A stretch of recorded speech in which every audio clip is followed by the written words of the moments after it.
everyone, and welcome inside the latest edition of the Sports Beat. I'm your host, Matt Catrillo. Coming up in this episode, we'll have highlights of Mifflinburg and Warrior Run boys hoops from earlier this week on SECV8. Plus, we have another 100-win milestone in Southern Columbia wrestling. Then I'm joined in the Zoom room by our Steve Williams, who's now in his 40th season broadcasting Shikellamy wrestling on the radio. Lewisburg girls basketball senior Teagan Osunde will also join me in the Zoom room, coming off a big game versus Milton last week in the midst of battling some injuries this season. That's followed by Cats calls and more coming up in this week's episode. So coming up next here on the Sports Beat, we'll go to highlights from the past week on SECV8. We were in Turbinville once again on Tuesday night as the Defenders hosted Mifflinburg. Those highlights next here on the Sports Beat. Since 1975, Jack Metzer Ford has provided generations of customers with an exceptional sales experience based on honesty and integrity. We offer an extensive new and pre-owned inventory and are dedicated to matching you with the right vehicle to fit your needs. Our commitment continues with our experienced technicians ready to keep your vehicle performing as well as the day you bought it. My dad believed every customer deserves our respect and courtesy. That's why customer satisfaction will always be number one here at Jack Metzer Ford in Danville. Need assistance? Your local Service Electric team is right down the street and ready to help. Connect with us by phone, chat, or email. You can even stop by your nearest office for in-person support. And our interactive phone system, after-hours support, and online tools are always available 24/7. Whether you have questions, need technical support, or just want to check in, we're here for you. However you prefer to connect, we're here to make it easy. SECV, always local, always reliable.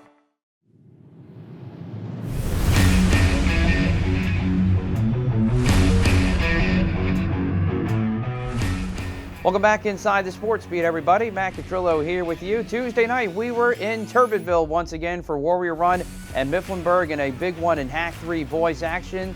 The Defenders looking to make it 17-1 as they took on the Wildcats for the second time this season. Started on the seesaw early in this game. Early 3-2 lead for Mifflinburg. Ethan Balzer going to work against Chase Yoder. He gets the floater to go. Warrior Run up 1-4-3. But then Grady Brubaker, nice pass inside to J.P. Marr. Good cut. Good ball movement from Mifflinburg. They're back in front by 1. But then it's James Kiefer launching his first 3 of the game. Oh, yeah, from the corner to give Warrior Run the 2-point lead. And then Kiefer adding another 3 late in the first quarter. Oh, yeah, from the other side. It was a 12-9 lead for the Defenders after 1. Second quarter, Chad Martin, big game for him. He answers to make it a 1-point game once again to start the second. But then a 7-3 run answer by James Kiefer right there. And the Defenders then Aiden McKee adding a 3. Oh, yeah, from the top of the key. But then it's the freshman, Brennan Snyder. He had an impressive game for the Wildcats. He knocks it down, getting the away roll, the rare road roll for Brennan Snyder to make it a 6-point game. But back comes James Kiefer with the answer to make it an 8-point game. Aiden McKee adding another. All of a sudden, Warrior Run up by 10, their largest. Then it's Chad Martin answering with another 3. Oh, yeah, to make it a 7-point game. But then at the end of the half, it's a 5-point game. James Kiefer at the buzzer. Oh, yeah. That caps off a 13-point three-pointers first half for James Kiefer. Another look just inside half court. Gets it to go. An 8-point lead and some momentum for the Defenders heading into the half. But starting the second half, Mifflinburg answering. Jackson Griffith going to work off the steal to make it a 6-point game. Then Griffin takes it all the way to the cup through a couple of defenders. It's a 31-25 game. Then it's Grady Brubaker off this Brennan Snyder miss. He gets the short J to fall. And all of a sudden, a 7-2 run by the Wildcats cuts the deficit to 4. But it's McKee with a 3. Oh, yeah, 36-28. Big answer there for the Defenders. Then it's Ethan Balzer off the turnover, and it's a 40-28 lead for the Defenders, matching their largest. That's a 9-0 run to answer by the Defenders. But then Jackson Griffith misses a second of 2 free throws, and in comes Brendan Snyder, the freshman, again with the putback at the buzzer to end the third quarter. And all of a sudden, Mifflinburg back with some momentum. Here's another look at that. Just some terrific work down low between the twin towers of Warrior Run and Balzer and McKee, and the freshman getting it to go, heading it into the fourth. Fourth quarter, though, James Kiefer with yet another answer for the defenders off the steal. All alone for the finish, back to an 11-point game. And then Landon Paulson hitting Ethan Balzer from the inbound. They had that working all night. That's a bucket and one for Balzer. Largest lead now for the defenders. 14-10 night for Balzer. And then it's Kiefer finishing it off with the finger roll. 60-44 lead. Warrior Run wins it 62-47 for their 10th win in a row. They go to 17-1 on the season, sweep the regular season series from the Wildcats, and a valiant effort from them. And also Chad Martin with 18 points on the night for the losers. But it's James Kiefer, our Blaze Alexander Ford player of the game. 19 points, 3 threes on 8 of 11 shooting. And he talked to Jason Genovese after the 10th win in a row for Warrior Run. James, your coach says that you're usually setting up your teammates. Tonight you found opportunities to score yourself. Can you talk to me a little bit about what happened there?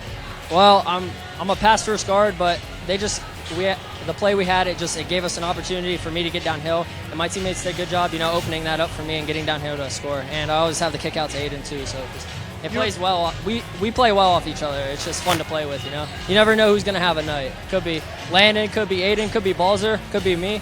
You just never know.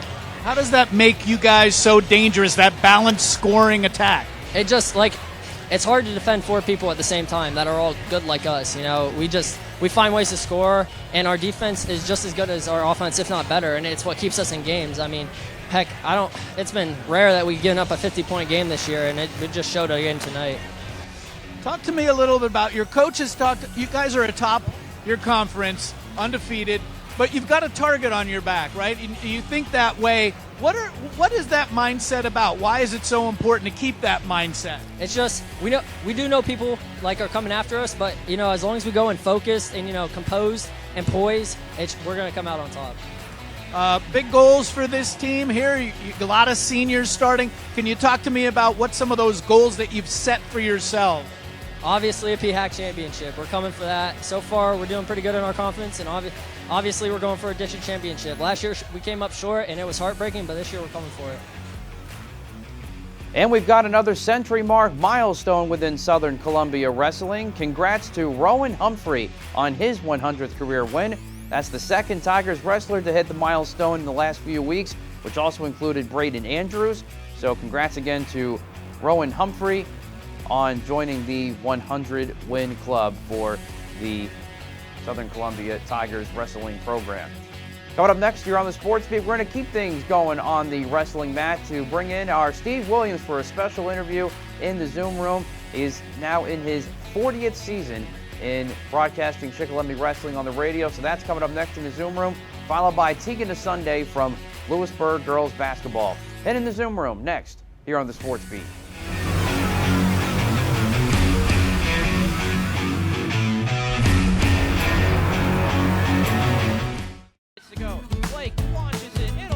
Welcome to SCCB8, with great shows right in your backyard, like The Sports Beat,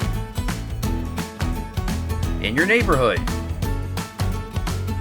and of course, live high school sports covering 14 school districts. All on SCCB8, channel 508.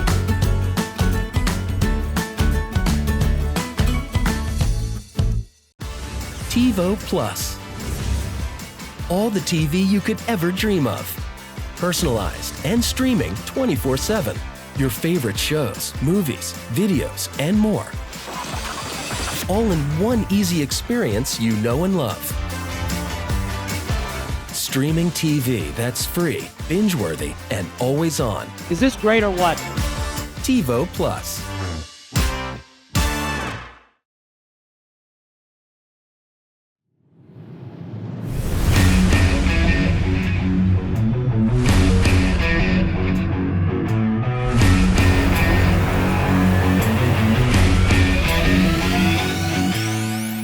Welcome back inside the Sports Beat, everybody. Matt Catrillo here with you. Special Zoom room visit this week with our Steve Williams, who's celebrating his 40th season announcing Shikellamy wrestling on the radio on WKOK. Steve, thanks so much again for the time. Congratulations on the milestone. Thank you very much. I really appreciate that. So how about that? 40 years doing this. Why? I know wrestling has always been the best thing that you love to be around. You've been around it your whole life, but why broadcasting? I was actually thrown into it. The gentleman that previously did it, that I used to travel with, was seriously injured in an accident and was never able to come back. The plan was always for him to return, but he never got to a place where he was able to do that. So, the next year I was there and the following year, and I just have kept going back ever since. And what did you like about it that you just wanted to keep coming back? And here you are now, 40 years later. Well, you get a comfortable seat, you get in for free. But it's just, you get close to the coaches and the wrestlers. And at that particular time, the guys that were coaching were guys that I had wrestled with and knew very well. So it's just kind of been an evolution to that point to now. Um, I'm broadcasting the matches of grandkids of kids that I first broadcast, and I've just gotten to know the families, and it's what I do.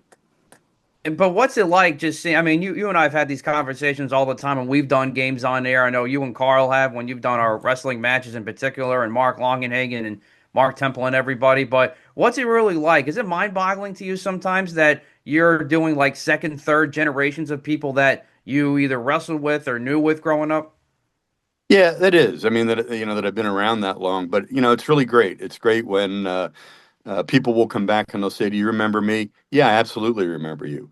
So that's a neat part too. And now with the girls wrestling and the moms, um, yeah, I know probably going in, realize I know 50% of them and get to know the rest of them later on. So, and then, through that, I've become very good friends with a lot of the coaches. The Selinsgrove coach and I go back and forth all the time. So, it helps me. I know even a wider range of what's going on in the area. Yeah, and the sport obviously has come a long way with girls wrestling, of course, in the last couple of seasons too. But I want to go back to your first time, your first broadcast, because you mentioned you kind of got thrown into the fire a little bit there. What do you remember from that night? Being very scared. I had never done anything like that before. Um, the night before, the gentleman that did it called and said, "Hey, can you do this?" And I said, "I don't know He said, "You'll do fine." And they sent Todd Brennan, who was the news director here at WKOK, along with me. Todd had wrestled in his high school days, and we worked together for the first 2 years. So they really brought me along and helped me feel comfortable. And I got a lot of great advice from a lot of great people. The gentleman that did it before me, Dwayne Lemley, excuse me, just said, "Be yourself. Don't try and copy anybody." And then through some other avenues that I've since become acquainted with wrestling, and best advice was, tell them something they don't know. That was the best advice I ever got.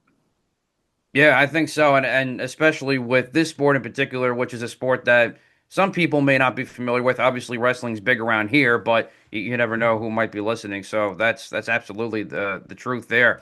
And Mhm. it's crazy to think about how far the sport has come, and now we've got girls wrestling added here through the last couple of seasons. So what's it been like for you to see the growth of the sport through these last 4 decades?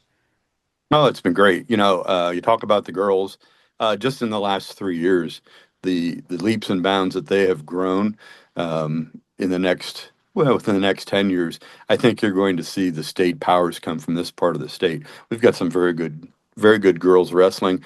As far as the boys go, you can't say enough about what Cale Sanderson has done at Penn State to transform the sport of wrestling. He started off with college wrestling, and it's filtered down into high school wrestling, where what they were doing in college 10 years ago, they're now doing in high school. So yeah, he's been the driver of the transformation of Pennsylvania wrestling, no doubt about it. Yeah, no question there, especially in this immediate area here, not being too far from State College. I know all the teams want to go see a match there, especially when they do it at Bryce Jordan Center, make it a big deal, even going to Rec Hall. I mean, it really is amazing how much of a powerhouse that Penn State wrestling has and has grown that influence really here across the state, but in particular here in central Pennsylvania. Then there's this photo that you sent me. These have got some big names in here. There's Jeff Walter in here with you in this old photo, the former NCAA champion Wisconsin, but then a local big name here, the late Phil Lockoff, who you now broadcast in the gym named after him. So tell me about this photo and where this took place. Well, that photo was down in the old Hershey Park Arena back when they used to have the state championships there. And I honestly don't know who took that photo. It was a snapshot that was given to me, and I don't recall who took it. But I know that Jeff Walter also has that on his refrigerator. He told me that years ago, and I thought, man, you better start changing your magnets there, buddy. That's an old picture. So, that was probably somewhere in the late '90s that was taken. That was back when Phil retired in '98. So he joined me not too long after that. So that's probably about that era. What do you remember about working with Phil and just getting to know the person? And now, obviously, he's the gym named after him. Yeah. Oh, absolutely. Phil was like my dad. Just a great guy. A lot of fun to work with. A lot of fun to hang out with after we worked. Just a tremendous person. And then, of course, here's the other one here from a recent one that you did with Carl here at SCCVA. It's been great having you here for all these years. You and Carl are going to be teaming up for later on in the postseason, too. So it's been fun here on SCCVA. But when you do here, you get to see a little bit more variety since you're just focused on Shikellamy with your radio job. Yeah, well, and TV and radio are two different animals. You've got to adapt back and forth between the two.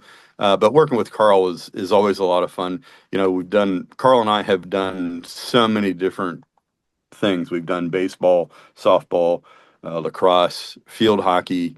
I don't think there's anything we haven't done together, football throughout the years. So, yeah, we're obviously comfortable with each other and looking forward to doing the postseason with Carl.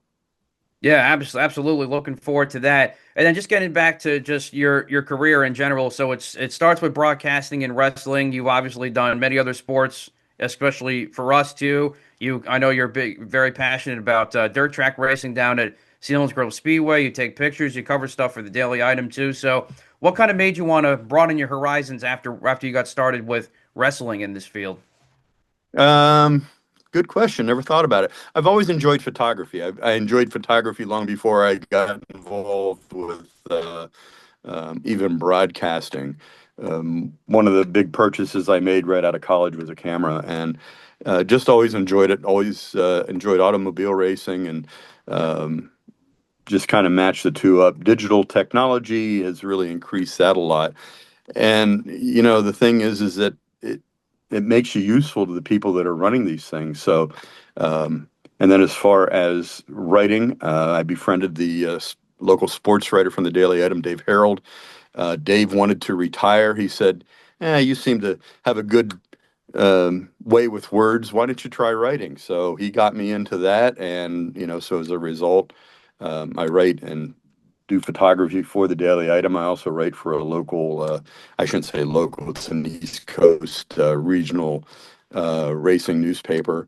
And just, it's just kind of gone from there. It's just kind of like life. I mean, you get to do a lot of things just because you show up. Yeah, that's exactly right. It's kind of funny how that all works. That's for sure. Yeah. Well, I want to get to the current team with Shikellamy, of course. Right. We had them against Lime Mountain a couple of weeks ago in what was an exciting match that came down to the final bout for that one. And Brody Raybuck, who's been kind of leading the way as one of the best wrestlers in the area, gets the win for team-wise for Shikellamy. He's had another big year for him. So what have you seen from the Braves this year? What have you liked about the Braves as a team overall? Feel about their chances as postseason individuals that have been kind of standing out to you? Well, they started rather slow. A lot of that was the wrestlers, but also the schedule. Coach Tim Bosch really likes to front load his schedule with tough competition. And if you look in the early part of December, they start off with some of the best teams in the state. And he's just looking to see how they compete against those teams. And then they go to a tough tournament. And then after that, they start doing some team tournaments, it's a different deal. You never know what you're going to get when you go there. And to say that it gets any easier is not true because then the local teams come into play a little bit more. Selinsgrove match is always kind of saved to the end of January, because that's huge. That's huge for both schools to do that. The gyms are packed. It's loud. It's just a lot of fun. So the team has developed well. They've got a lot of young kids that are coming up, trying to get their feet wet after wrestling in junior high, and finding out that it's a little bit different when you make that next transition. So they've been improving. They're not there yet. One of the other things that Coach Bosch has done is that he's gotten almost his entire team a varsity match. So that's big for down the road for the next couple of years as well. Yeah, definitely. And of course, you just had the big dual meet between Schick and Selinsgrove, won by the Seals last week, so that kind of sets things up. Usually, the way they schedule it, not only is it for the end of the regular season, but kind of set things up for the postseason, because usually these two teams meet again in districts. So the 3A bracket, looking at that right now, Selinsgrove with the win against Schick is the 1 seed. Looks like they're going to get CMVT first, and then Schick has Athens. So we'll see if those two teams meet yet again at Milton for this weekend coming up, in fact. So how do you see things playing out here for Schick in the postseason? Well, going back to the first match, a top seed Selinsgrove, very well deserved by, Coach Martin, excuse me, the Selinsgrove Seals, with that win over Shikellamy last week. Columbia Montour Votech is not going to give them a whole lot of a tussle on the mat, I'm sure. They don't wrestle the level of competition that Selinsgrove does. Selinsgrove's schedule includes, a lot of the tougher teams that Shikellamy's do as well. Shikellamy against Athens. Shikellamy beat them last year. This year, they actually have a forfeit, I think, at 121. If you have a full lineup, you're going to win 80% of your matches. That doesn't necessarily guarantee it, because Shikellamy lost a match earlier in the season where they received 2 forfeits. So, it has to do with falls and bonus points, which is really what wrestling has come down to. So they're going to have a bit of a struggle with Athens. Not a whole lot of common matchups, but again, I think just strength of schedule is what's going to show in the match between Shikellamy and Athens. Obviously, you know who I'm rooting for, although I can't root for anybody. But just my analysis is that, and because I kind of know from years gone by how things have gone and the reason that they've gone that way. And then finally, just from what you've seen across the area so far, Mifflinburg seems to be the team that everybody's starting to really talk about now. They flew kind of under the radar. Then all of a sudden they beat Montoursville. We had Griffin Walls on here last week. He's been a stud freshman for them, leading the way. Now they're the most talked about team across the area. We've already talked about Schick and Selinsgrove. Of course, there's always Warrior Run. So how do you see the rest of the postseason playing out? What teams, individuals are you keeping your eye on here? Well, I think the championship for District 4 definitely runs through Mifflinburg. They've already shown it, how tough they are. Again, Montoursville, Montgomery's going to be in there.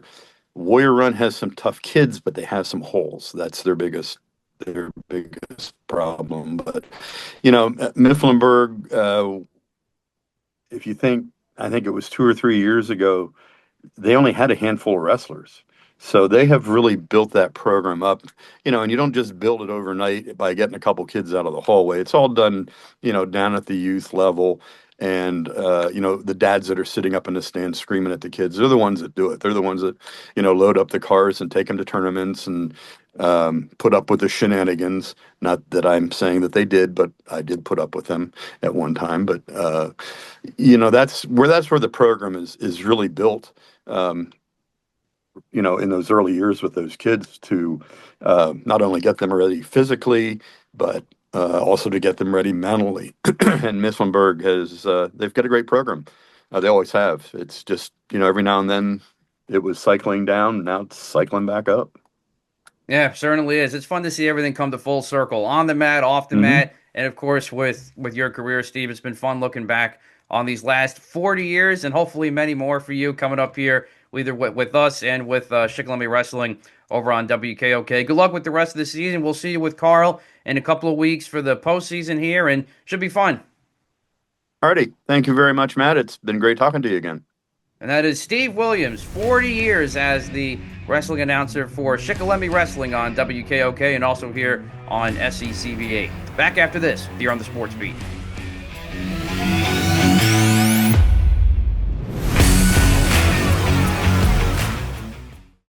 Since 1975, Jack Metzer Ford has provided generations of customers with an exceptional sales experience based on honesty and integrity. We offer an extensive new and pre-owned inventory and are dedicated to matching you with the right vehicle to fit your needs. Our commitment continues with our experienced technicians ready to keep your vehicle performing as well as the day you bought it. My dad believed every customer deserves our respect and courtesy. That's why customer satisfaction will always be number one here at Jack Metzer Ford in Danville. Is your home in need of an internet speed upgrade? More people than ever are working from home, making a fast, reliable connection essential. And having enough bandwidth makes it easier to manage your energy consumption, keep your home safe, and enjoy entertainment without lags or buffering. So upgrade your internet speed to 1 gig or 2 gig, or add Plume Whole Home Wi-Fi and experience flawless Wi-Fi on all your devices. Call today or visit secv.com/internet.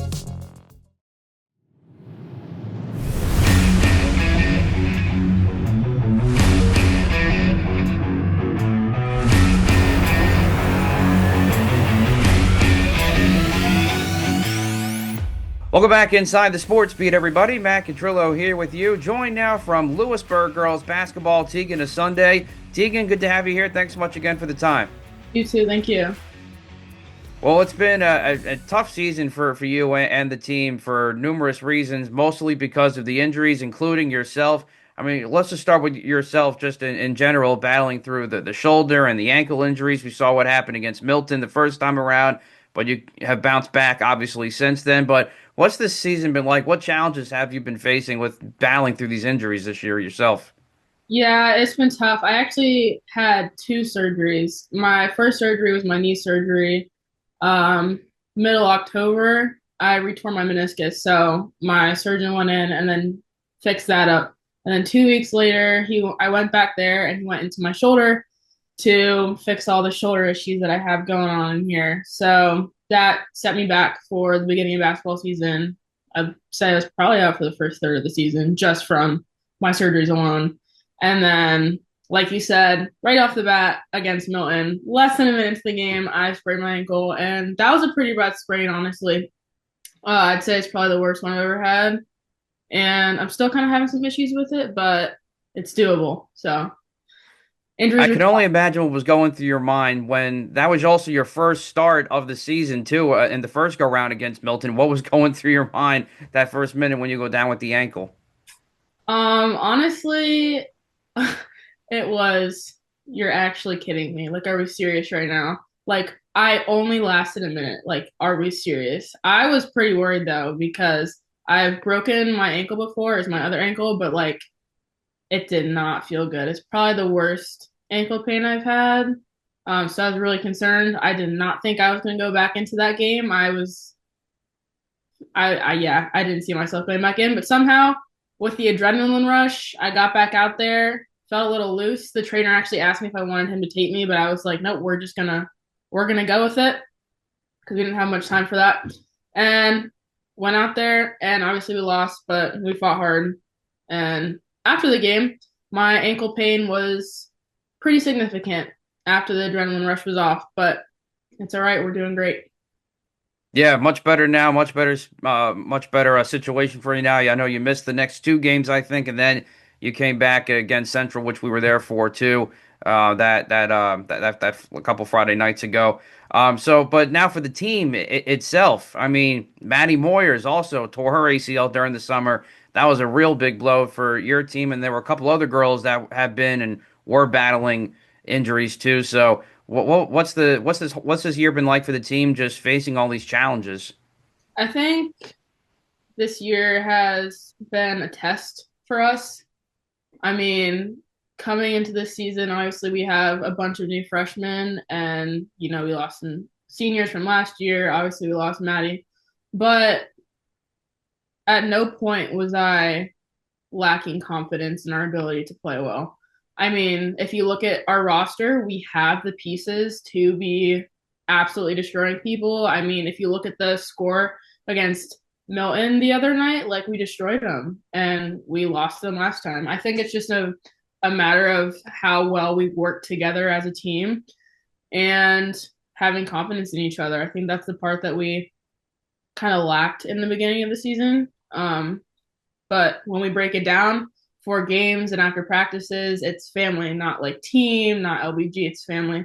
And I think that really gets us going, because at the end of the day, if you have your family, you have everything. So that's what we do. We go out there, we play, we win together, and we lose together as a family. So. Yep, that's exactly right. And I want to go back to that second go around with Milton, because you had your best game of the season by far, 27-11 in that game. So what was kind of your mindset going in? Obviously knowing what happened last time, but just for your game on the court as well, what was working? To be honest, that night was kind of a blur for me.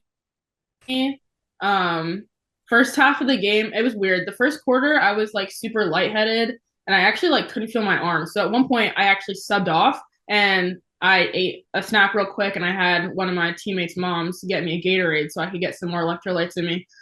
Because I missed some shots that I normally wouldn't, like some layups that I just always would put in, and I was like, okay, I need to take a break. I need to just recuperate, get myself settled, get myself straight, back in the game, feeling good, and then I'll go out there and absolutely crush it. And I think that's exactly what I did. I mean, it's really helpful having a great set of 6 other girls that'll get out there on the court and work their butt offs for you. And I think that's exactly what my teammates did. We all worked so hard together. We didn't want to lose to them again. Like, absolutely not. And I think for me,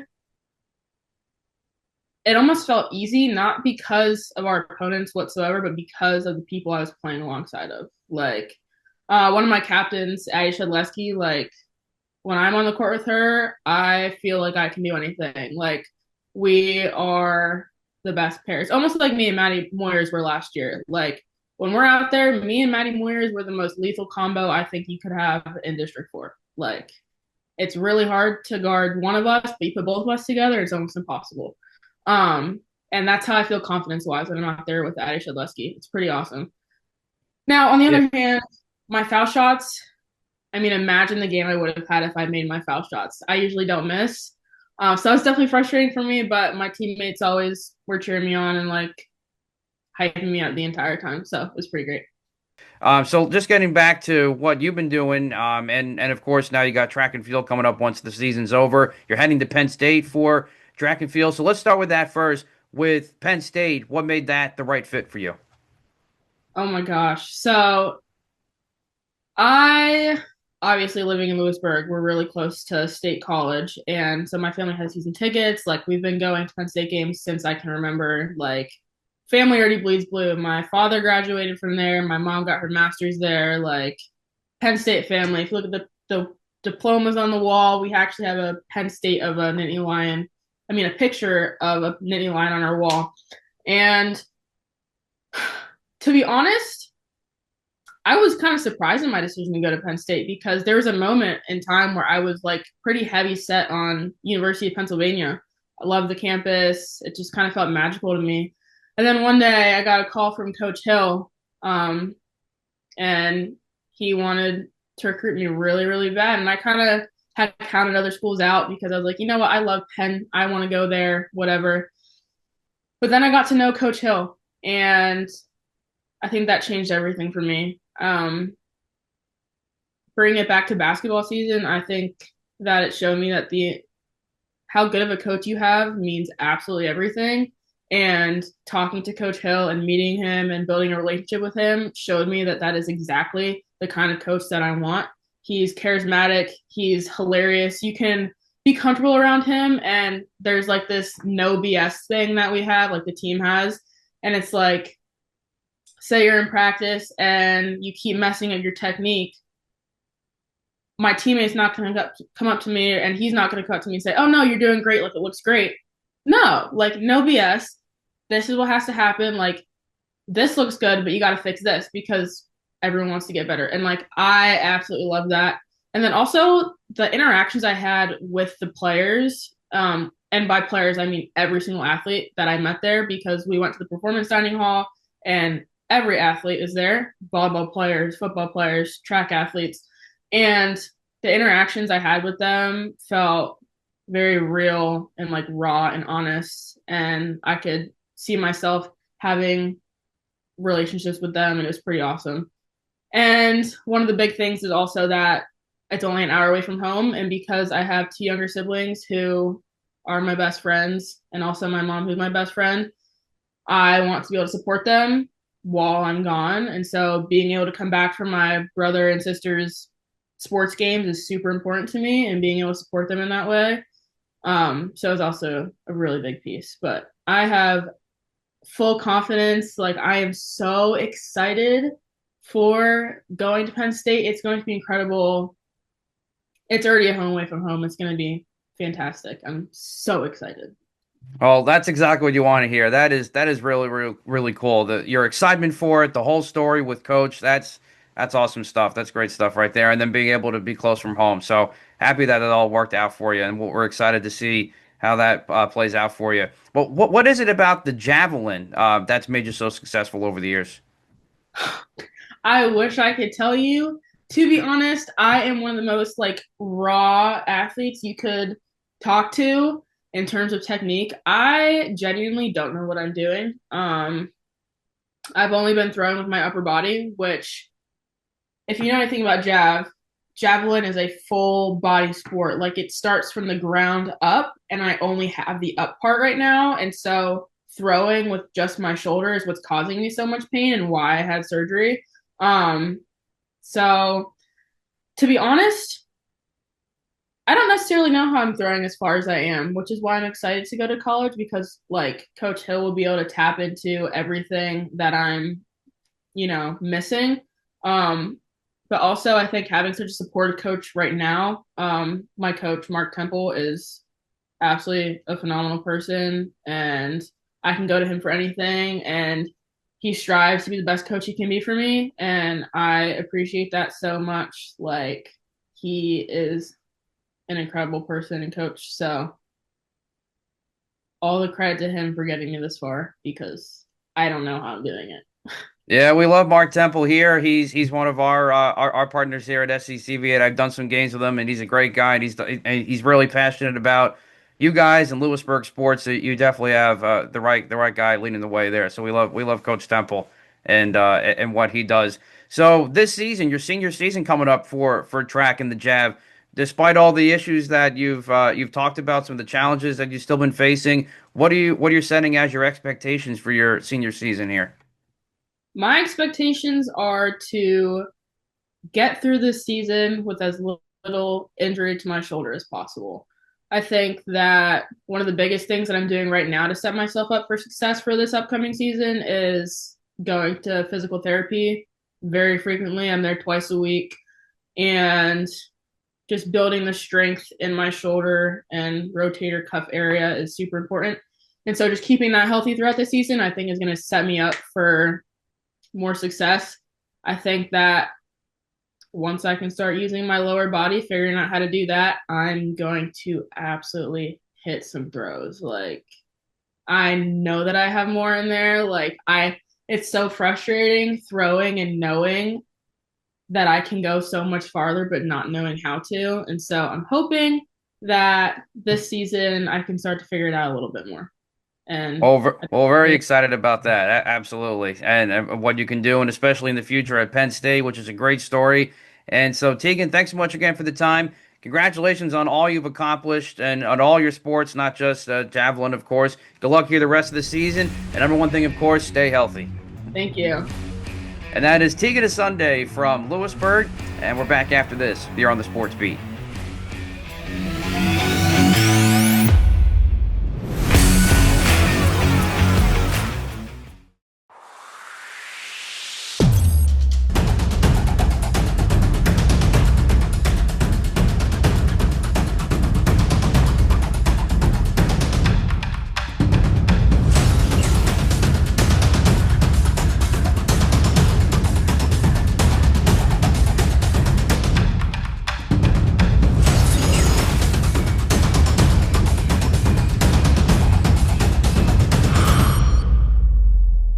It's time for Cats Calls, presented by You Know Who. Oh, yeah!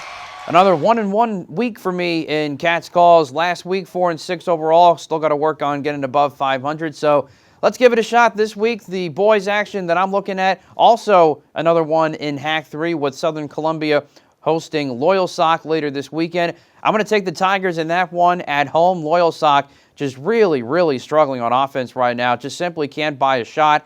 I'm going to take the Tigers to keep things going. They've been playing some good ball lately, too, as of late. And on the girls' side of things, it's been a pretty good season for Line Mountain. They did just have that tough loss to Susquehanna last week that dropped them from that first-place tie in the Tri-Valley League East. But I'm going to take Line Mountain to bounce back against a struggling Tri-Valley team and continue to try to climb back into that first-place battle there with Susquehanna. And looking ahead to next week on SECV8, here's the schedule as of right now. Things could change based on the matchups as we get closer to the end of the regular season. Monday night, we will be in Cole Township, Shamokin hosting Selinsgrove. That could determine the Hack 1 championship for the regular season, so that should be an exciting one in the Purple Palace. Then Wednesday, we go back to Mifflinburg for more boys action as the Wildcats will host Line Mountain boys, also having a pretty good start to the season. Then next Friday night, we'll be back in Turbottville as Warrior Run hosts Central Columbia. W&L Subaru pregame show at 7:15 with all tip-offs at 7:30. And make sure to follow us on social media all season long. Always, we have lots of great content, including in-game updates, player of the game videos, and more. You can also follow me on social media at MCATSECV8 on X and Matt Catrillo, SECV8 on Facebook. Big thanks again to Steve Williams for joining me in the Zoom room, and it's great to always have him aboard, and looking forward to seeing him with Carl Bauer in a couple of weeks on our side of things. But congrats on 40 years in broadcasting Shikellamy Wrestling on the radio. And also thanks to Teagan Osunde for joining me as well from Lewisburg Girls Basketball. For my director, Scott McVicker, I'm Matt Catrillo. We'll see you next time on the Sports Beat. Coming up, another big one in boys hoops, Mifflinburg hosting Bloomsburg. Enjoy the game, everybody.